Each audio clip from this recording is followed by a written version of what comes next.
প্রিয় দর্শক, সপ্তাহ ঘুরে ফিরে এলাম আপনাদের প্রিয় অনুষ্ঠান গ্যালারি নিয়ে। সঙ্গে আছে আমি বর্ষণ কবির। ইতিমধ্যে আপনারা জানেন যে সংযুক্ত আরব আমিরাতের বিপক্ষে বাংলাদেশ একরকম টাই অবস্থায় আছে, 1-1। আজকে রাতেই একটা টি-20 এবং সিরিজ নির্ধারণী। সেখানে যদি বাংলাদেশ জেতে তাহলে আরব আমিরাতের বিপক্ষে জিতেই হয়তো বা পাকিস্তানে তারা খেলতে যাবে। কিন্তু বাংলাদেশের পড়তি ব্যাটিং ফর্ম নিয়ে যতটা কথা হচ্ছিল এই আসরে, সেটা বলার উপায় নেই। ওপেনিংয়ে বাংলাদেশ মোটামুটি জলে তাদের নিজেদের পরিসংখ্যানও বুঝিয়ে দিচ্ছে। কিন্তু ব্যাটিং ওয়াইজ হলো ফিল্ডিং এবং বোলিংটা নিয়ে আসলে আলাপ করার আছে, যেটা নিয়ে আসলে আজকে কথা বলার জন্য আমরা স্টুডিওতে আমন্ত্রণ জানিয়েছি ইমরুল কায়েসকে, সাবেক ওপেনার বাংলাদেশ দলের। ইমরুল, আপনাকে স্বাগত আমাদের স্টুডিওতে। আজকে আমাদের ট্যাগলাইনটাই হচ্ছে বাংলাদেশের টি-20 ব্যাটিং খরচাটা নিয়ে, যে কেমন ওপেনিং ও বাংলাদেশের ব্যাটিংটা কেমন। পরিসংখ্যান অনেক কিছু বলছে যে পারভেজ ইমন আসলে সেদিন যদি সেঞ্চুরিটা না করতেন তাহলে হয়তো বা আপনাকে আজকে স্টুডিওতে আমন্ত্রণ জানাতে হতো অন্য অনেক ব্যাপারটা নিয়ে, ওপেনিং নিয়ে না। 16 বছর লাগলো, আপনিও তো তামিমের পার্টনারশিপে ছিলেন, ও ওয়ার্ল্ড টি-20তে ছিলেন, মানে এত বড় একটা গ্যাপ কারণটা কি? বিকজ আমরা ওপেনিং এনেছি অনেক ওপেনিং। হ্যাঁ, আমরা দেখতে পাচ্ছি পরিসংখ্যানটাও খুবই 28 বার পরিবর্তন হয়েছে। অনেক খেলিয়েছি, অনেক ট্রাই করেছি, বাট আমার কাছে মনে হয়েছে যে আমাদের ধৈর্যটা আরও কম ছিল। আপনি যদি দেখেন যে ওই ছেলেকে যে ওইভাবে সুযোগ দিব কি, এবং কাকে আমরা টি-20 খেলাবো, কাকে ওয়ানডে খেলাবো, আমার মনে হয় এই জায়গাতে একটু প্রবলেম ছিল সিলেকশনে। না হলে আমাদের ডেফিনেটলি আমাদের ওপেনিং সেট আপ হয়ে যেত এতদিন, আমি মনে করি। মানে এই যে পারভেজ ইমনের এই সেঞ্চুরিটা হয়তোবা প্রতিপক্ষ আরব আমিরাত বলেই অতটা সামনে আসছে না। তামিম ইকবাল 2016-তে যখন করেছিলেন সেটা খুব বড় মঞ্চের প্রাথমিক পর্বে ওমানের বিপক্ষে। তো সব মিলিয়ে মানে আমাদের আসলে সেঞ্চুরি স্ট্যান্সের দিকে যখন অন্যান্য ধরেন আফগানিস্তানের আমরা যখন ইব্রাহিম জারদানকে ব্যাটিংটা দেখি, তখন মনে হয় টি-20তে কীভাবে খেলা উচিত এটা বোঝা যায়। আপনারা তো বিপিএলেও তাদেরকে প্রতিপক্ষ হিসেবে পেয়েছেন নিজেদের দলের, এবং দলের বিপক্ষে প্রতিপক্ষ হিসেবে পেয়েছেন আন্তর্জাতিক অঙ্গনেও। তাদের সঙ্গে আপনাদের পার্থক্যটা কি? না, প্রথমত হচ্ছে ডেফিনেটলি আপনাকে মানে ফিজিক্যাল একটা ব্যাপার থাকে যে আমাদের থেকে আফগানিস্তানরা স্ট্রং, এটা মানতে হবে, কারণ জেনেটিক্যালি তারা স্ট্রং, তাদের হিটিং অ্যাবিলিটি অনেক ভালো। আমরা ওই দিক থেকে পিছিয়ে আছি। বাট আমার কাছে যেটা মনে হয় যে আফগানিস্তান অনেক টি-20 ক্রিকেট খেলে। আপনি ওদের ডোমেস্টিক ক্রিকেট যদি দেখেন, ওদের ফ্র্যাঞ্চাইজি সবাই কিন্তু ম্যাক্সিমাম ছেলেরাই কিন্তু ফ্র্যাঞ্চাইজি খেলে। ওই দিক থেকে আমাদের থেকে তারা অনেক আগায় গেছে, আমরা এতে অনেক পিছিয়ে আছি। আমরা শুধু বিপিএল খেলি, আর রিসেন্টলি আমাদের গত বছর থেকে এনসিএল টি-20 শুরু হয়েছে। তো এই কয়টা ম্যাচ তো সবাই তো খেলতে পারে না, সুযোগ পায় না। তা আপনি কীভাবে আপনি ডেভেলপ করবেন বা কীভাবে আপনি টি-20 ক্রিকেট ইমপ্রুভ করবেন? এই যে পারভেজ ইমনের ব্যাটিংটা, মানে পারভেজ ইমনের ব্যাটিংটাকে সাধুবাদ জানাতে হচ্ছে এই কারণে যে এত অ্যাগ্রেসিভ ব্যাটিং করে সেঞ্চুরি করাটা কিন্তু বাংলাদেশের খুব বেশি ক্রিকেটারও নাই। আপনারাও অনেক দিন ধরে খেলেছেন। এই প্যাটার্নটা 2019 সালের বিশ্বকাপ জয়ী দলের সদস্য তিনি, তাদের মধ্যে কি অ্যাগ্রেশনটা কি আপনি মনে হয় যে একটা চেঞ্জ নিয়ে আসার পক্ষে যাচ্ছে আর কি? দেখুন, অবভিয়াসলি তারা যে ওয়ার্ল্ড কাপটা মানে বাংলাদেশের হয়ে নিয়ে এসেছে, এটাও তাদেরকে ক্রেডিট দিতে হয়, এবং তারা যে ওয়েতে খেলেছিল অবভিয়াসলি তাদের একটা ক্রেডিট পাওয়ার বিষয়। আমার কাছে মনে হয় যে পারভেজ ইমন বলেন, তানজিব তামিম বলেন, তারা যেভাবে ব্যাটিং করে এখন পর্যন্ত তাদের 19-এর যে ব্যাটিংয়ের ধারা, ওরা ওইভাবে তারা এখন পর্যন্ত আছে, তারা নিজেকে চেঞ্জ করে নাই। স্পেশালি ইমন এইভাবে যদি ব্যাটিং করতে থাকে, আই হোপ যে এই সাকসেস হতে থাকবে। কিন্তু আমাদের এখানেও একটা দেখার বিষয়, আপনি এই ওয়েতে ব্যাটিং করলে টেস্ট ক্রিকেটে আপনি কিন্তু ভেরি ডিফিকাল্ট আপনাকে সার্ভাইভ করা। তো আপনি যদি এই ছেলেটাকে 2 দিন পর টেস্ট খেলাই দেন যে ও রান করতেছে, ওখানে হয়তো মানে ভালো খেলবে, আমরা কিন্তু এই মিস্টেকটা প্রায় করেছি, আগেও করেছি। আমি জানি না রিসেন্টলি কী অবস্থা হচ্ছে না হচ্ছে। তো আপনাকে এই জায়গাটায় বুঝতে হবে যে এই ছেলেটা কোন ফরম্যাটের জন্য ভালো। যেমন আপনি যদি আমাকে পার্সোনালি জিজ্ঞেস করেন শামীম পাটোয়ারি, আমি কখনোই তার লাল বলের দিকে আমি তাকে আনবই না। আমি তাকে আজ থেকে 4 বছর আগে আমার সাথে তার দেখা হয়েছিল একাডেমিতে প্র্যাকটিস, তাকে আমি পার্সোনালি বলেছিলাম যে তুই লাল বল ভুলে যা মাথার থেকে, তোর খেলারই দরকার নেই, কারণ আল্লাহ পাক সবার ভিতরে ট্যালেন্ট দেয় না। আপনি ও রিভার সুইপ দিয়ে 6 মারছে, স্কুপ মারছে, তো এটা তো ধরেন সে টেস্ট ক্রিকেটে মারতে পারবে না। তো আমরা এই প্লেয়ারগুলোকে স্পেশালভাবে আমরা ফাইন্ডিংস করেছি এবং স্পেশালভাবে বানাতে পারি, আরও স্পেশালি টি-20 বা ওয়ানডের জন্য। এখন যদি আপনি ওকে আবার 4 ডে লঙ্গার ভার্সন খেলাতে থাকেন, বা ওকে আপনি যদি টেস্টে ডেবু নিয়ে চিন্তা করেন, আমি জাস্ট এক্সাম্পল দিচ্ছি, তাহলে কিন্তু আমাদের আলটিমেটলি কখনোই প্লেয়ার তৈরি হবে না। না, সেটা তো একটা বড় ব্যাপারই। দেখেন আন্তর্জাতিক টি-20তে বাংলাদেশে আসলে এত ভালো অনেক কিছুর মধ্যেও খারাপটা হচ্ছিল 205 রানটাকে ডিফেন্ড করতে পারেনি। মানে বাংলাদেশ 200 রান তো টি-20তে খুব বেশি করতেও পারেনি। তো 205 রান সার্জার ওই মাঠে প্রতিপক্ষ এমন বিশাল কোনো প্রতিপক্ষ না, এইটাকে আপনি কিভাবে? আমার কাছে মনে হয়েছে যে দেখেন আমাদের বোলিং ডিপার্টমেন্টটা আমরা পুরো এটা খুবই অগোছালো মানে ছিল। আমার কাছে মনে হয়েছে কোনো গোছালো ছিল না, কোনো প্ল্যান ছিল না মনে হয়েছে। কারণ সবাই খুব এক্সট্রা মানে এক্সপ্রেস পেস দিতে চেয়েছে। হ্যাঁ, অভিষেকে নাহিদ রানাকেও দেখলাম খুব বেসামাল অবস্থা, অনেক বেশি জোরে বল করতে চেয়েছে। আমি দেখলাম না যে কোনো ব্যাটসম্যানকে ঠিক মতো আপনি স্লোয়ার মারতেছে, স্লোয়ার বাউন্সার মারতেছে। আপনি শরীফুলকে যদি দেখেন ওয়াসিমকে আউট করেছে কিন্তু স্লোয়ার বলে, কিন্তু ওর নর্মালি হচ্ছে ইনসুইং বলে খুব ভালো খেলছিল না, যেগুলো ইনসুইং আপনার স্লোয়ার মারতেছিল। আমি খেলাটা দেখতেছিলাম। তো এই জায়গাগুলোতে আমরা তাকে বল করি না, কখনোই করি নাই। আমরা তাকে হয় শর্ট বল করেছি, হয় অফ স্টাম্পের বাইরে বল করেছি, না সামনে বল করেছি এবং পেসে। তো যখনই আমরা 200 রান করেছিলাম উইকেটে, that means wicket good, very flat wicket. তো আপনি ফ্ল্যাট উইকেটে যদি আপনি মানে ডিফারেন্ট কোনো কিছু না করেন, মানে প্ল্যান না করে, বলাররা বোলিং না করে, তাহলে তো ডিফিকাল্ট। এখানে আপনি পেস দেখাতে গেলে আপনি যদি আপনার ইগোকে বেশি শো করতে যান, এটা তো সম্ভব না। না, ইগো তো পেস বোলারদের থাকাটা খুব ভালো, কিন্তু সেটা তো আপনার হস্টাইল হইতে হবে। সেটা তো আপনি পেস দিয়ে সম্ভব না। তাহলে ক্যাপ্টেনের রোলটা কি, যে এই ধরনের সিচুয়েশনগুলোতে? সাধারণত লিটন দাস তো আজকের ক্যাপ্টেন না, উনি 2022-ও করেছেন, 23-ও করেছেন, ছিন্ন বিচ্ছিন্নভাবে যে কোনো মানে উনি করে এসছেন। এইবার পার্মানেন্টলি তাকে বেশ দীর্ঘ সময়ের জন্য দেওয়া হয়েছে।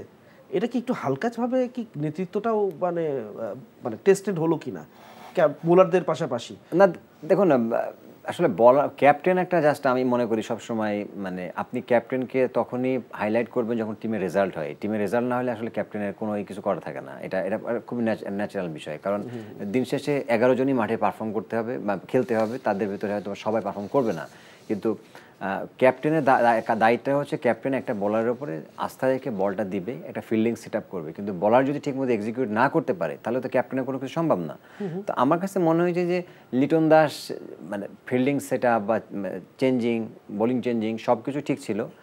বলাররা হয়তো বা তাদের নিজেদের প্ল্যানে ছিল না, তারা ঠিকমতো এক্সিকিউট করতে পারে নাই। তাহলে এটা কবে হবে? মানে এই ধরনের যদি প্রতিপক্ষের সঙ্গে খেলতে গেলে আপনি আপনার পরিকল্পনা এক্সিকিউট না করতে পারেন, তাহলে তো আফগানিস্তানও অনেক বেশি মাইটি অপোনেন্ট হয়ে যায় বাংলাদেশের জন্য। অফকোর্স, হ্যাঁ, তো তাহলে আপনি কোন জায়গাটায় এটা এক্সিকিউশনটা দেখতে চান বা পান? মানে সামনের দিনগুলোতে বাংলাদেশের তো টি-20টাই বেশি খেলতে হচ্ছে, এক্সিকিউশনের জায়গাটা একটা এডিশনাল টি-20 করতে হয়েছে পাকিস্তান সফরটা, যাতে টাইম ব্যারিয়ারটা কাছাকাছি করার জন্য এটা দুই বোর্ড মিলে ঠিক করেছে। না হলে তো বাংলাদেশ এই সিরিজটা আসলে আলটিমেটলি হয় টাই করে শেষ করতো, আর না হলে হয়তো এই ম্যাচটা হেরে গেলে আবার 2-1 হেরে তারপরে পাকিস্তানে যেতে হচ্ছে, আর জিতে গেলে 2-1 হেরে জিতে তারপরে যেতে হচ্ছে। মানে আলটিমেটলি প্ল্যানিং এক্সিকিউশন করার আগে প্রতিপক্ষকে নিয়ে অনেক আমরা জানি যে হোমওয়ার্ক করা হয়, সেটা কি যথেষ্ট হয়েছে? এটা ভালো আপনি আমাকে একটা প্রশ্ন করেছেন। দেখেন, আমরা আসলে যাওয়ার আগে আমার কাছে মনে হয়েছে আমরা আফগানিস্তানকে ভেরি লাইট নিয়েছি, সংযুক্ত আরব আমিরাতকে আরব আমিরাতটা ভেরি লাইটলি নিয়েছি। না হলে আসলে এইভাবে সম্ভব না। আপনি যদি দেখেন যে আমরা একটা ম্যাচ মুস্তাফিজকে খেলায় আমরা ছেড়ে দিয়েছি, দ্যাটস ফাইন। আপনি তাকে একটা আইপিএলে অফার পেয়েছে, তাকে আপনি ছেড়ে দিয়েছেন, এটা যখন এনওসি দিয়েছেন ভালো। কিন্তু আপনার টিমে বেস্ট বলার থাকতে আপনি নতুন ছেলেকে ডেবু করাচ্ছেন, আপনি নতুন নতুন প্লেয়ারকে খেলাচ্ছেন। হাসান মাহমুদ বাংলাদেশের এখন ওয়ান অফ দ্য বেস্ট বলার আমি মনে করি হোয়াইট বল রেড বল ক্রিকেটে। আমরা তাকে খেলাচ্ছি না, এক ম্যাচ খেলায় আমরা বসে রাখছি। আমরা এক্সপেরিমেন্ট করতে গেছি নাহিদ রানারে, আমরা নাহিদ রানাকে নিয়ে এত বেশি হাইলাইট করছি, আমরা নাহিদ রানাকে নিয়ে এত ওভাররেট করছি, এর নিজের জন্য প্রেশার ক্রিয়েট হয়ে যাচ্ছে আমি মনে করি, যেটা মুস্তাফিজের জন্য আর্লি স্টেজে হয়েছিল। তো আমরা এই ধরনের ছেলেগুলো যখন বলে মানে আসবে আমাদের দেশে, অ্যাসেটেরা মানে 150-তে বল কিন্তু সবাই করতে পারবে না। তো এই ধরনের বোলারকে যদি আমি সব ফরম্যাটে খুব শর্ট টাইমের ভিতরে খেলাই দিই, আসলে আমি জানি না এটা ভালো হয় না খারাপ হয়। আমি মানে আপনার অভিজ্ঞতা তো বলছে ভালো হয় না। আমার অভিজ্ঞতা বলে না ভালো হয় না। আপনি ইংল্যান্ড, অস্ট্রেলিয়া যদি দেখেন, বড় বড় টিমগুলো তারা কিন্তু প্লেয়ারগুলোকে রেডি করে। শুধু রেডি করা মানে হচ্ছে টি-20 দিয়ে রেডি করে না, টি-20 দিয়ে একটা বোলারের কনফিডেন্স লেভেল খুব তাড়াতাড়ি ডাউন হওয়ার সম্ভাবনা থাকে, যেটা আপনি টেস্ট ক্রিকেট দিয়ে আপনি তাকে রেডি করতে পারবেন। হয়তোবা কিছুদিন পর আবার ওয়ানডে খেলালেন, তারপরে যখন সে কনসিস্টেন্সি ভালো করবে, ক্রিকেটটাকে বেশি ভালো বুঝবে, তখন আপনি তাকে টি-20 খেলালেন। তো এই জায়গাগুলোতে মনে হয় আমাদের গ্যাপ আছে। আসলে প্রতিপক্ষকে বাংলাদেশ হালকাভাবে নিয়েই মাঠে নেমেছিল কিনা। প্রথম টি-20টা বাংলাদেশ জিতেছে, সেটাও বেশ কষ্টসাধ্য জয় ছিল, মানে জিতেছে শেষ পর্যন্ত।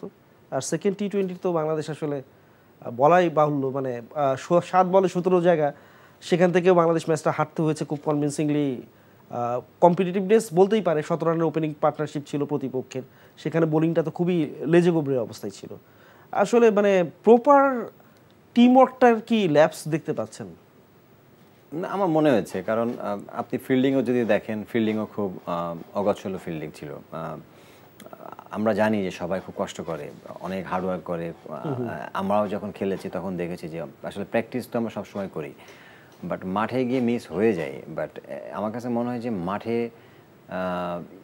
সবার যে অ্যাপ্রোচটা ওই দিন ছিল, সবার ডাউন ছিল। আপনি যদি দেখেন যে একটা ক্যাচ মিস হতেই পারে, একটা বাজে বোলিং স্পেল হতেই পারে, কিন্তু ওই জায়গায় যে ক্যাপ্টেনের সাথে ডিসকাশন করা, একটা বলার আর একটা বলারের সাথে কথা বলা, আমি এই জিনিসটা দেখি নাই। মানে মনে হচ্ছে যে সবাই সবার নিজের জবটা করতে পারলে, দায়িত্বটা পালন করতে পারলে, 9টা 5টা অফিস, রাইট, সেফ। এই জায়গাগুলো আমার মনে হয় একটু প্রবলেম ছিল। আপনি ওয়ার্ল্ডে যত বড় বড় প্লেয়ার, ইভেন তো বাংলাদেশও যখন খেলেছে, মাশরাফি ভাই থেকে শুরু করে সাকিবরা, আমরা যখন খেলেছি, যখন দেখতাম সিচুয়েশন খারাপ, তখন তো সিনিয়র প্লেয়ারগুলো একসাথে গিয়ে কথা বলতো। এই যে এই পরিসংখ্যানটা দেখেন, মানে সর্বোচ্চ সেঞ্চুরিয়ানের তালিকাতেও পিছিয়ে বাংলাদেশ। মানে ভারত সর্বোচ্চ 8 জন সেঞ্চুরি করেছে, মানে সবচেয়ে কম করাদের মধ্যে জিম্বাবুয়ে আছে, তার উপরে আফগানিস্তান, তারপরে হচ্ছে বাংলাদেশ, আয়ারল্যান্ড 2 জন করে। তাও বাংলাদেশের এই পারভেজ ইমন যদি এই মুহূর্তে না করতেন, আমরা জিম্বাবুয়ের সঙ্গে টাই আপে ছিলাম। আমাদের 9 বছর পর একটা T20 সেঞ্চুরি এসছে ওপেনারদের কাছ থেকে। বা সর্বোচ্চ সেঞ্চুরি যদি সবগুলো অঙ্ক আমরা আবার এক করি, তারপরও দেখা যাবে যে আমরা অনেক অনেক পিছিয়ে আছি। সেঞ্চুরি হয়তো একটা মাইল ফলক, T20-তে 25-30 রানও অনেক সময় ভাগ্য নির্ধারণী হয়ে যায়, যে কারণে এত আলাপ করতে নাই। হয়তো ভারত 8টা সেঞ্চুরি করেছে, হয়তো 8টা ম্যাচ জিতেছে কিনা সেটা কেউ গ্যারান্টি দিয়ে বলতে পারবে না। সেঞ্চুরি করার পর ম্যাচ হারে অনেক সময়, কিন্তু এইগুলো তো আপনার ব্যাটিংয়ের শক্তি বা এটা এক ধরনের পরিদর্শক বা পরিমাপক, এটা আমরা বলতে পারি। তো পরিমাপক যদি হয়, তাহলে সেখানে আসলে এত বছর T20 খেলার পর, সেই 2007 থেকে 18 বছরের দীর্ঘ পরিক্রমায় বাংলাদেশ কোথায় দাঁড়িয়ে আছে ব্যাটিং ওয়াইজ? আমি দল ওয়াইজ বলতে চাচ্ছি না, ওরা পরে। এখন আপনি যদি দেখেন যে আমার কাছে যেটা মনে হয়েছে যে আজ থেকে 5-7 বছর আগে বাংলাদেশ টিম এটা বেটার ক্রিকেট খেলতো, এটা মানতে হবে আপনাকে, আমি যদি ভুল না করে থাকি। কারণ তখন সেই স্ট্যান্ডার্ডের ক্রিকেট বলেন, সেই রকম যেভাবে ক্রিকেট খেলা হয়েছে, তার থেকে এখন ইন্টারন্যাশনাল ক্রিকেট T20 অনেক বেশি।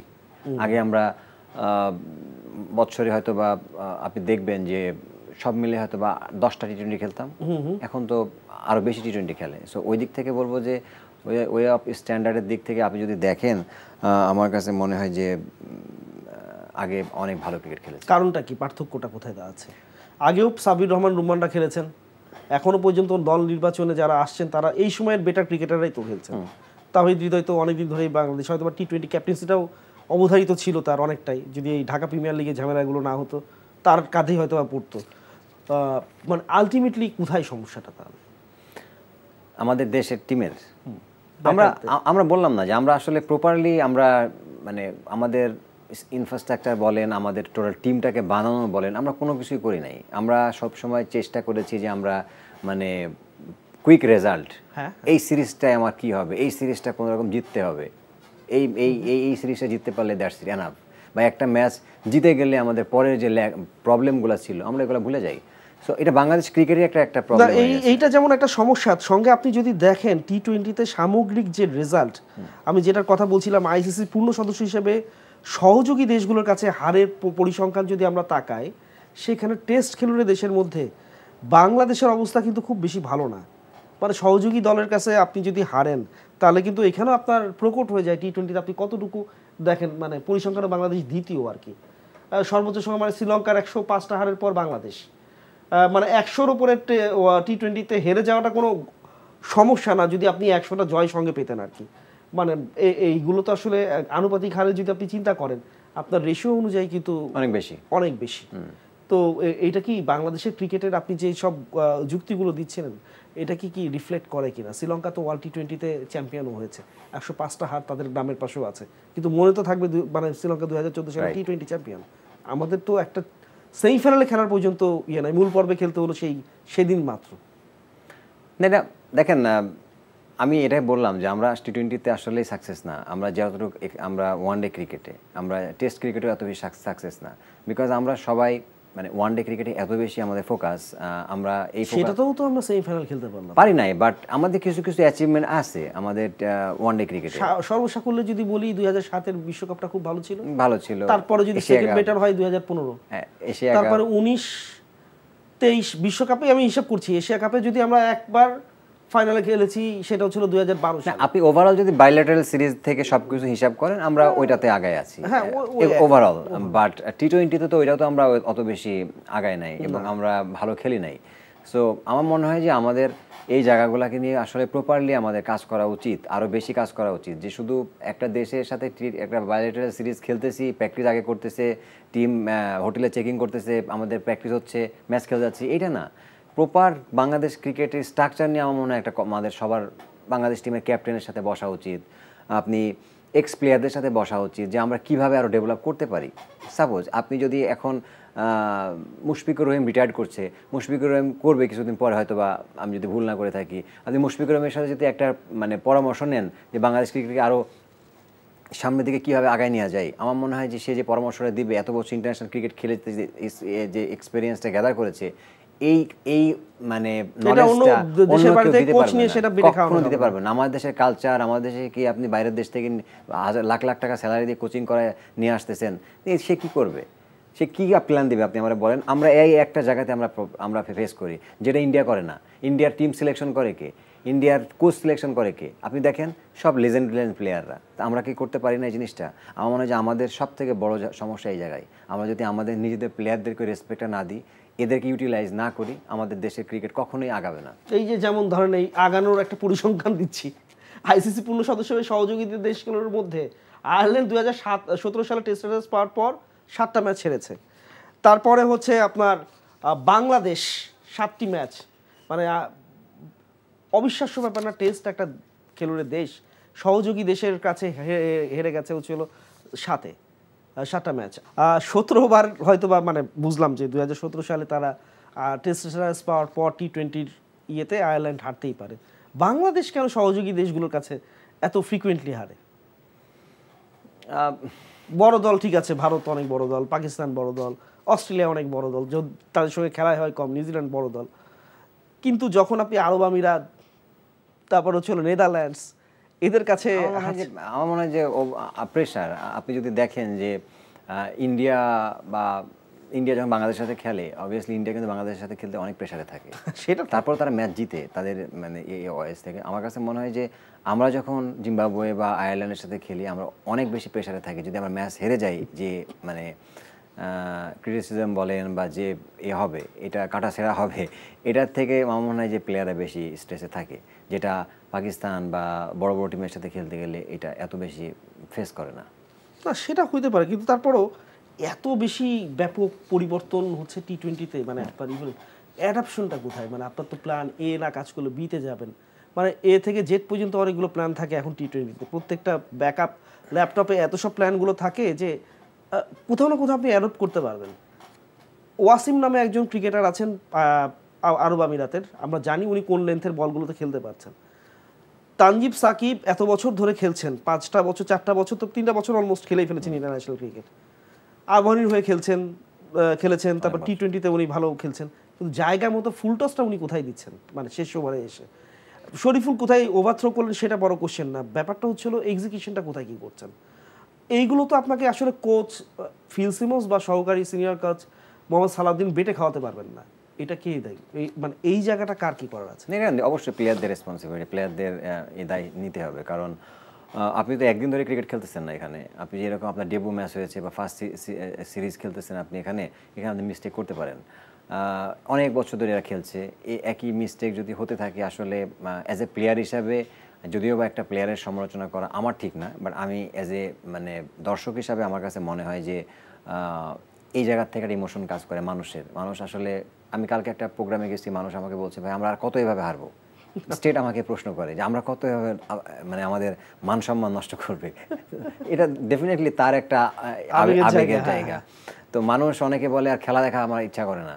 তো এটা ভালোবাসে বিধায় ক্রিকেটারদেরকে বা ক্রিকেটকে আজকে এই জন্য হয়তো আমরা এখানে, এই জন্যই কিন্তু কথাগুলো বলে। এখন এই জায়গাগুলোর থেকে আমাদেরও বুঝতে হবে আমাদের সবার, যে আমরা ওই ফিলিংসগুলোকে আমাদের মানে আমার মনে হয় যে খুব ডিপলি ভাবা উচিত এবং ভেবে আমাদের খেলা উচিত। আর পাকিস্তানের বিপক্ষে তো যেহেতু সিরিজটা হতে যাচ্ছে 3 ম্যাচে T20 সিরিজ, যদিও আনুষ্ঠানিক ঘোষণা এখনো আসেনি, তার আগে আরও একবার মানে আমরা একটু দেখে নিতে চাই যে উদ্বোধনী জুটি যতবার বাংলাদেশ চেঞ্জ করেছে, মানে আসলে আয়ারল্যান্ড আর বাংলাদেশের মধ্যে এক ধরনের কম্পিটিশন হতে পারে। পিছনে থেকে এসে আয়ারল্যান্ড বাংলাদেশকে ছাড়িয়ে গেছে, 34 বার ওপেনিং স্ট্যান্স চেঞ্জ করেছে, শ্রীলঙ্কা 32 বার, ওয়েস্ট ইন্ডিজ 30 বার, বাংলাদেশ 28 বার, জিম্বাবুয়ে 26 বার। মানে এই চেঞ্জিংয়ের ওপেনিং পার্টনারশিপের দিক থেকে বাংলাদেশ আজকেও হয়তো এটা একটা চেঞ্জ হবে। তার মানে বাংলাদেশ কিন্তু 29 হয়ে ওয়েস্ট ইন্ডিজের ঠিক পরেই অবস্থান নেবে। মানে এই যে একটা রিলে রেস, এইটা কিসের জন্য আজকে চেঞ্জ হওয়া কি? মানে আপনি বলছেন যে পারভেজ ইমন যদি ইনজুরি কাটিয়ে ওঠেন, তানজিদ তামিমের সঙ্গে তো তিনিই নামতে পারেন, তাহলে তো লিটন দাস আবার 3-এ নেমে যাবেন, নাজমুল হোসেন শান্ত বাদ পড়ে যেতে পারেন একাদশ থেকে। আমি ওই সম্ভাবনার ক্ষেত্রে বলছি। তো এই যে এত র্যান্ডম চেঞ্জ করা, আপনিও তো ওপেনিংয়ে ছিলেন একটা সময় তামিমের সঙ্গে দীর্ঘদিন, বাঁহাতি দুজন ওপেনারকে বাংলাদেশ দেখেছে। তারপরে দেখলাম যে 2016 সালের পর থেকে পরিচয় মানে দৃশ্যপট পুরোপুরি চেঞ্জ, সবাই যায় তামিম থাকে, ব্যাপারটা এরকম হয়ে গিয়েছিল।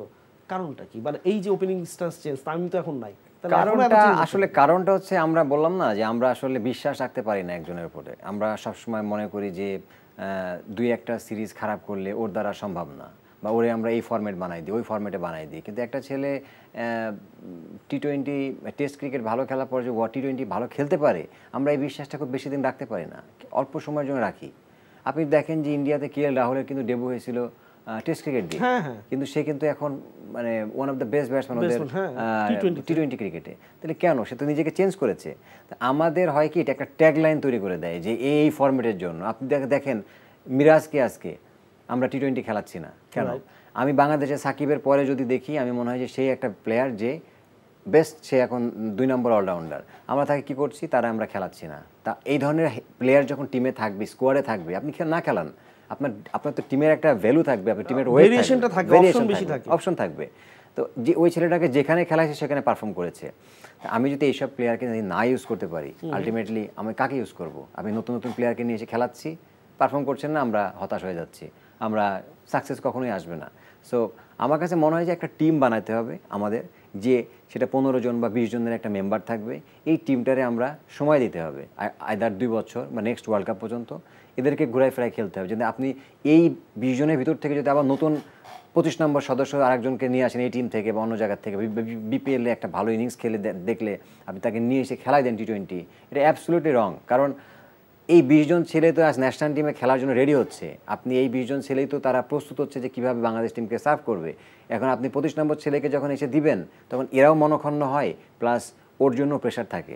এটা আমি পার্সোনালি ফিল করেছি। সো বাংলাদেশ ক্রিকেটটা আমার কাছে মনে হয় পার্সোনালি, আপনি দেখবেন যখন জেমি সিরেঞ্জের সময় আমরা যখন খেলেছিলাম, ও কিন্তু 20 থেকে 22 জন একটা স্কোয়াড নিয়েছিল। আমরা তখন তো ভাঙাচোরা দল ছিল, আমরা সবসময় হারতাম সব জায়গায়। আমরা কিন্তু নিউজিল্যান্ডকে হোয়াইট ওয়াশ করেছি। আমরা দেশের মাটিতে বাইরে গিয়েও কিন্তু আমরা লর্ডসে কিন্তু আমরা অনেক অতটা হেরেছিলাম, বাট ভালো খেলেছিলাম, আমরা 400+ রান করেছিলাম। সো কেন? কারণ আমাদের সবার একটা বিশ্বাস ছিল যে আমাদের এই ছেলেগুলোর ভিতর থেকে আমাদের কেউ ঘুরাই ফেরাই খেলবে, যেটা ইন্ডিয়া করে। ইন্ডিয়া ঘুরাই ফেরাই টেস্ট টিম বা ওয়ানডে টিম দেখবেন ঘুরাই ফেরাই খেলাচ্ছে। বাইরের থেকে রঞ্জিকে ভালো খেললো বা দিলীপ ট্রফি ভালো খেললো, তাকে এখান থেকে নিয়ে এসে তাকে কখনোই খেলায় না, যে জিনিসটা আমরা করি। আমার মনে হয় যে এই প্রসেসটা, সিলেকশন প্রসেসটা আমাদের যতদিন ঠিক না করতে পারবো, আমাদের কখনোই টিম দাঁড়াবে না। আসলে অনেক কথা বলা ছিল, মোটামুটি আমরা যতটুকু পেরেছি ততটুকু কভার করার চেষ্টা করেছি। আশা করি আগামী দিনে আপনাকে আবারও পাওয়া যাবে। বাংলাদেশ আশা করি পাকিস্তান সফরও ভালো খেলবে, যদি সফরটা শেষ পর্যন্ত ঠিক মতো হয়। আপনাকে অনেক অনেক ধন্যবাদ। আপনাকে। প্রিয় দর্শক, আজকের গ্যালারি এই পর্যন্তই। আগামী সপ্তাহে আবারও ফিরবো, ততক্ষণ পর্যন্ত আশা করি সুস্থ থাকবেন। ধন্যবাদ।